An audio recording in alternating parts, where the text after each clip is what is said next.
throughout the first day, he managed his times to keep Jere within 30 seconds after the opening loop.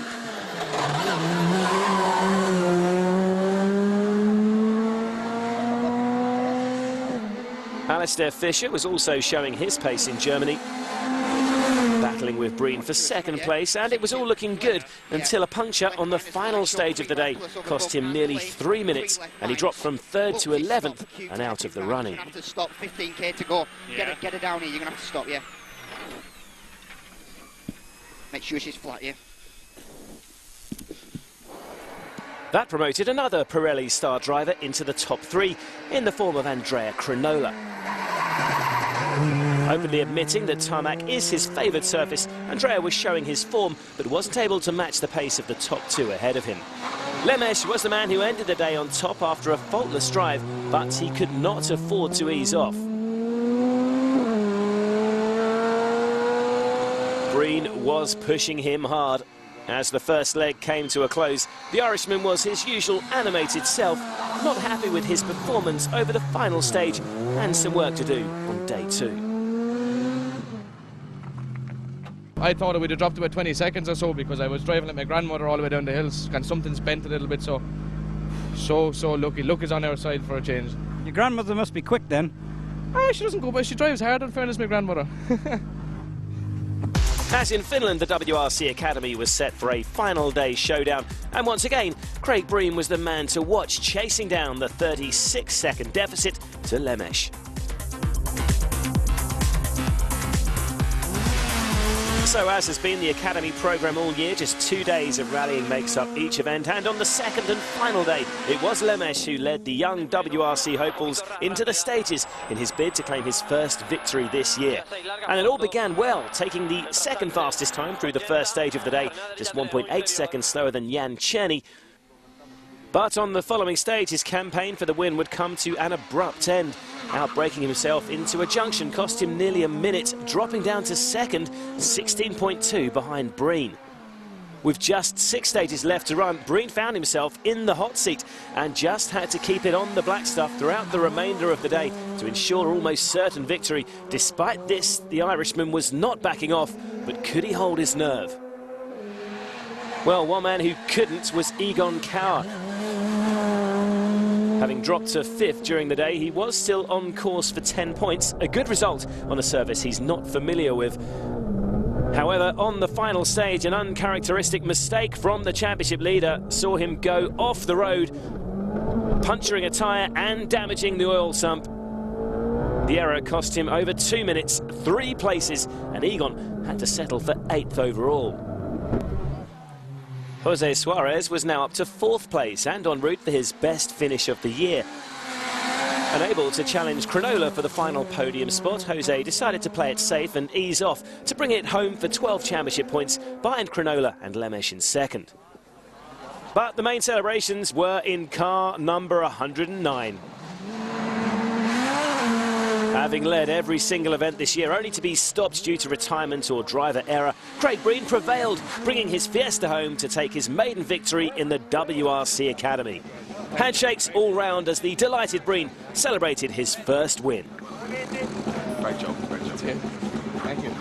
I think the feeling that we had in Finland finishing second was enough to push us that little bit extra on the second on the Panzerplatte, and it got us the win, and you know, 30 points in total, including our stage wins, which is fantastic.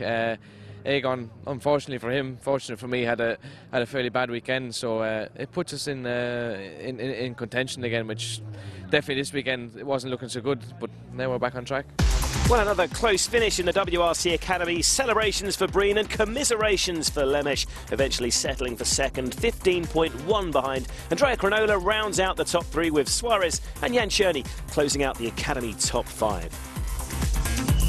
So as Breen finally gets his chance to spray the winner's champagne, celebrating his first victory of the year, let's take a look at how it affects the championship. And the first poor performance from Kauer meant he only picked up 4 points, while Breen, taking into account his 5-stage wins, took 30. The championship has suddenly come alive. Kauer's advantage cut from 52 points to 26. With the next round in France also on tarmac, could this be a turning point in the WRC Academy?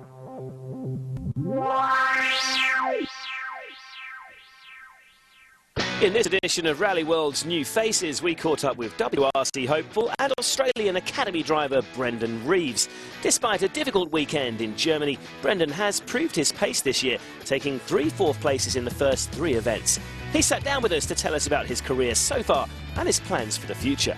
What made you want to become a rally driver? Was there any sort of family history in motor racing? My dad was a rally driver, so I was always out there watching him and helping service the car. And when I grew up on a farm in country Victoria in Australia, so I was driving a paddock bomb around the paddocks and riding motorbikes from when I could walk basically, and once I turned 17 started rally driving, so it's been an onward progression from there, and it's amazing now to be at WRC level. Brendan has shown blistering pace in this inaugural year of the WRC Academy, but what are his thoughts on this all-new stepping stone to the World Rally Championship?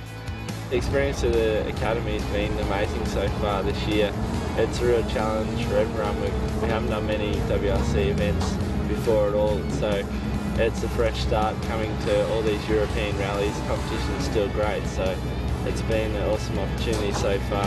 The competition in the Academy has been fantastic all year, but who has impressed Brendan the most? Egon obviously getting 3 wins out of the 3 first rounds was impressive, but Craig Breen's always been fast. He just hasn't been able to capitalise and finish it off. So there's some really top drivers, but that's great for me because it pushes me harder as well and will make me into a better driver.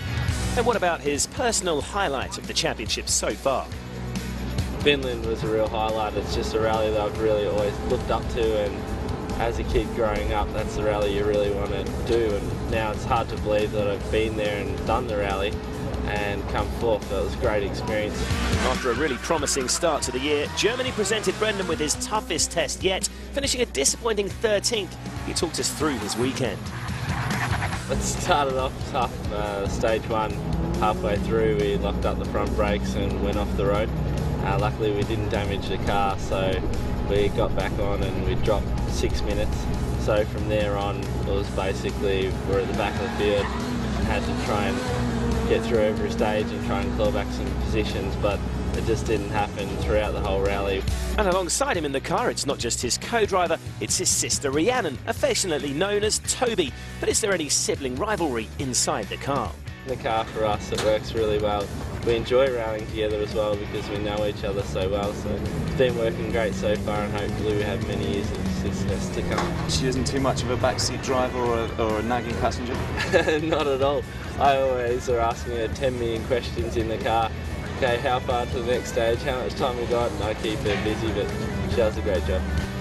So what of the future for the brother and sister partnership? I really want to be a WRC driver in an outright car, so we'll just keep working hard this year and try and get the best result we can to make next year work as well and be back in the championship. Plenty more still to come in Rally World. After the break, we go behind the scenes to a pre-rally test with the Ford Abu Dhabi team.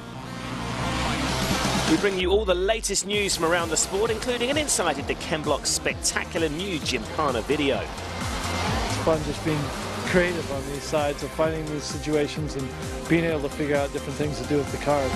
And we bring you the inside line into the all-new Rally Australia on the stunning Coffs Coast. Don't go anywhere.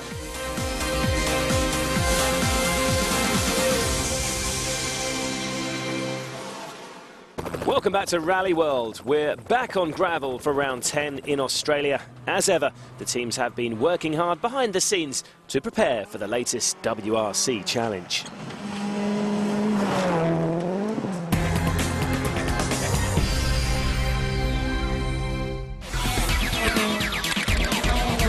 One of the most important aspects of rallying is the time spent testing. Without this crucial testing, a team's chance of success is very slim. It's the time when drivers and their engineers can really focus on the minor details of the setup and make sure the driver is completely happy and confident in their car before entering an event. We joined the Ford Abu Dhabi World Rally team for a behind-the-scenes look at a recent gravel test in Finland. We need to go back. George is our test manager, so I think during my career he has only missed 1 test. He's always there running the tests.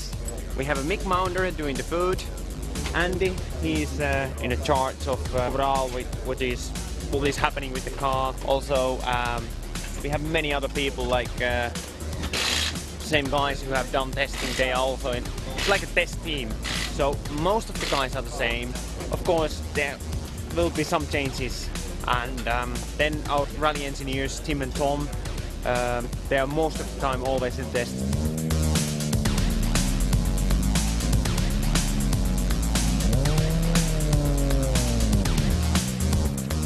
Generally on a test we'll have 2 chassis engineers, one looking at the data and one working with the driver. There's a massive amount of parameters, and I mean in the WRC the events vary so much, from the snow in Sweden, the tarmac of Spain, etc., and to the fast gravel rallies in Finland. Whilst Tim is working hard from the comfort of his computer, Tom is out manually adjusting the car from the data already gathered. Depending what we're trying to achieve, but we tend to do fairly big steps at times just to get an idea of what direction it's going. So, and then as the test goes on, it turns to more fine-tuning. So a bit of both, really.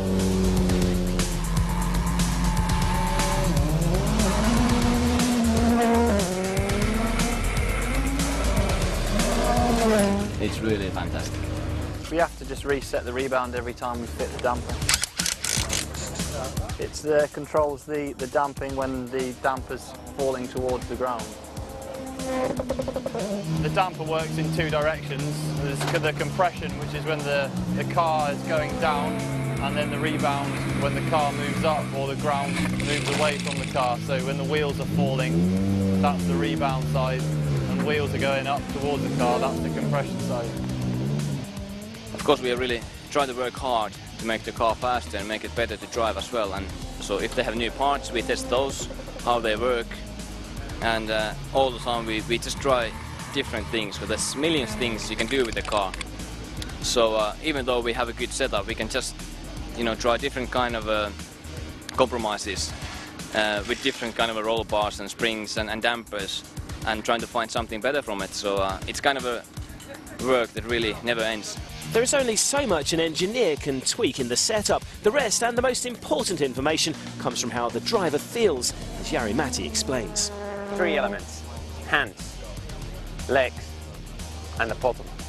That's where basically the bottom is the most sensitive area, because that's how you feel how the car is on the balance. But of course you feel with the legs if the brakes are not working right, if the pedal is soft, hard, or the disc is bent, things like that. You feel it with the legs, how the grip is on the braking. With the hands, you feel the jumps, you feel the impacts. You feel basically quite a lot the front tires. I mean, if you have a flat front tire, you feel it for the hands. But if you have a flat rear tire, you feel it for your bottom.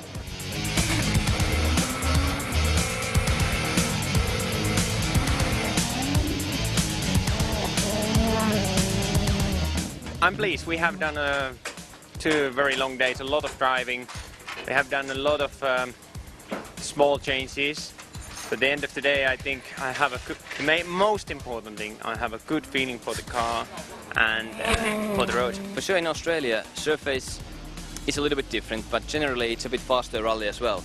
So setup we find here we can definitely use as a base for Australia and for GP or any faster gravel rally there is.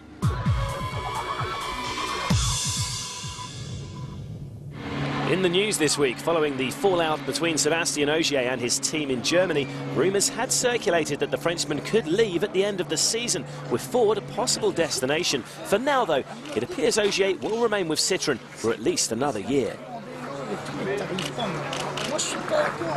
With Volkswagen announcing they have narrowed their list of potential drivers from 25 to 6, the second outing for their test team saw the WRC Academy's Christian Reidemann finish as the highest placed local driver in 15th overall. While 2010 JWRC runner-up Hans Weiss Jr. was the second best S2000 car behind SWRC winner Oyt Tanak.